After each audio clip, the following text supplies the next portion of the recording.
We don't drink this water, but we still wash with it. And, When Tom Kudlow moved with his wife to rural Idaho in the 1980s, they drank water straight from their private well, but not anymore. In the last year, we have all been drinking nothing but distilled water. we keep it under the counter here. We've got A couple of years ago, the family learned that dangerously high levels of nitrates had been found in the groundwater aquifer beneath some large dairy farms nearby.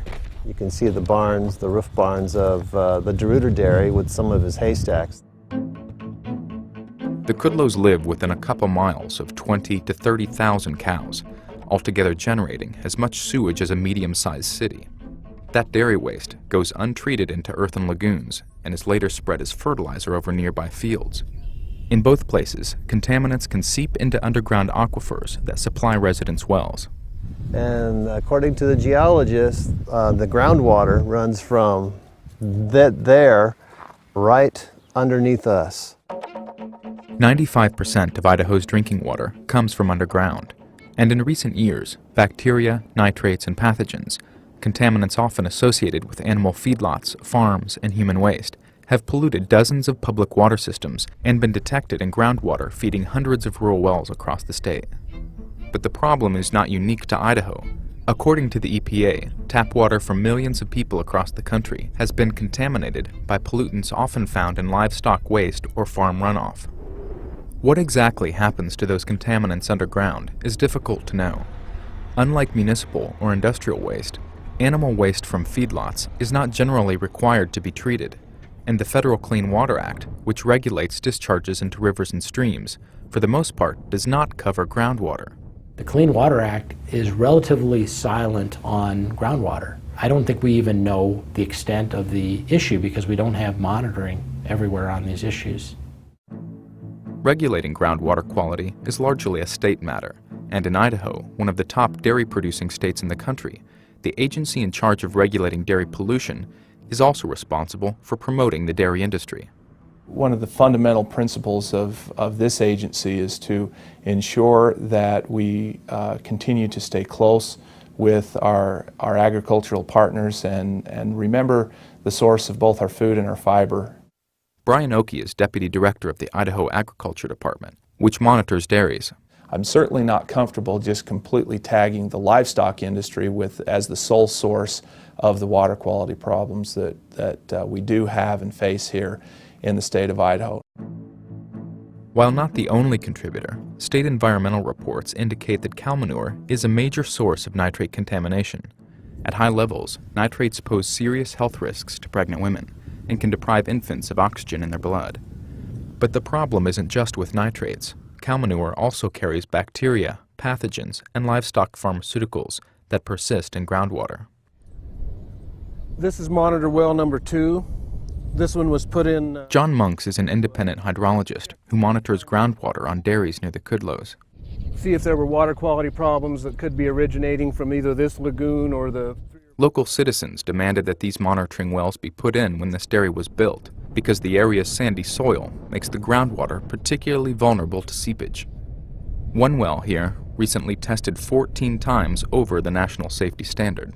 The maximum contaminant level set by the EPA for nitrate in drinking water is 10 milligrams per liter. When we first started testing this well, the nitrate levels were about 40 milligrams per liter, and it's slowly gone up over time to now it's around 60. Most of the wells in this shallow aquifer are no longer used as a drinking water source because of the water quality problem. This dairy owner recently lined his waste ponds with plastic to minimize seepage. But there's perhaps greater risk of seepage in nearby fields, where this same wastewater is later pumped or sprayed as fertilizer. And they would come out from the road over here and then just spread it all out, and it's all thick manure sludge. Dairyman's needing to get rid of waste. I'm trying to grow a crop for him. Lauren McIntyre is waste manager for the DeRuyter Dairy, located near the Kudlows. He pulled up in his truck while we were filming along the road.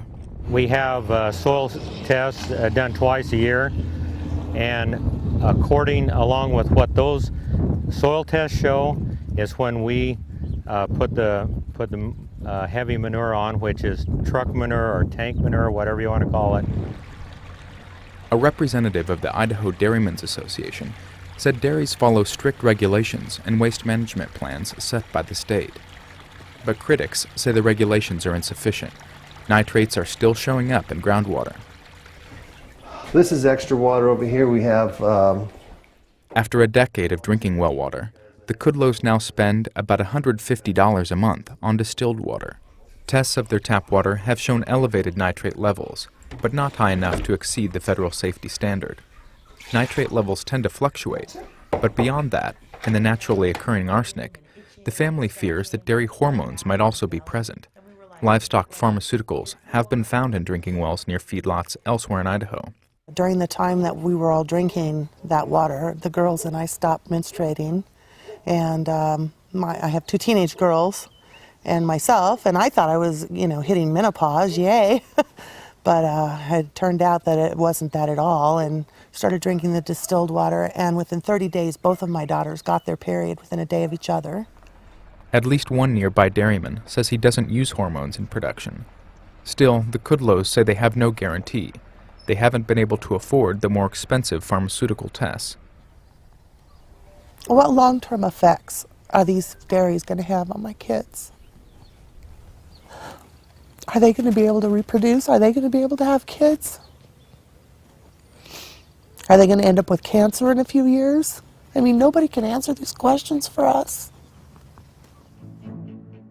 Nationally, the EPA says that regulating livestock waste is a growing priority of the Obama administration. But so far, little has occurred. One question going forward is, will the EPA continue to rely on agricultural states like Idaho to protect groundwater?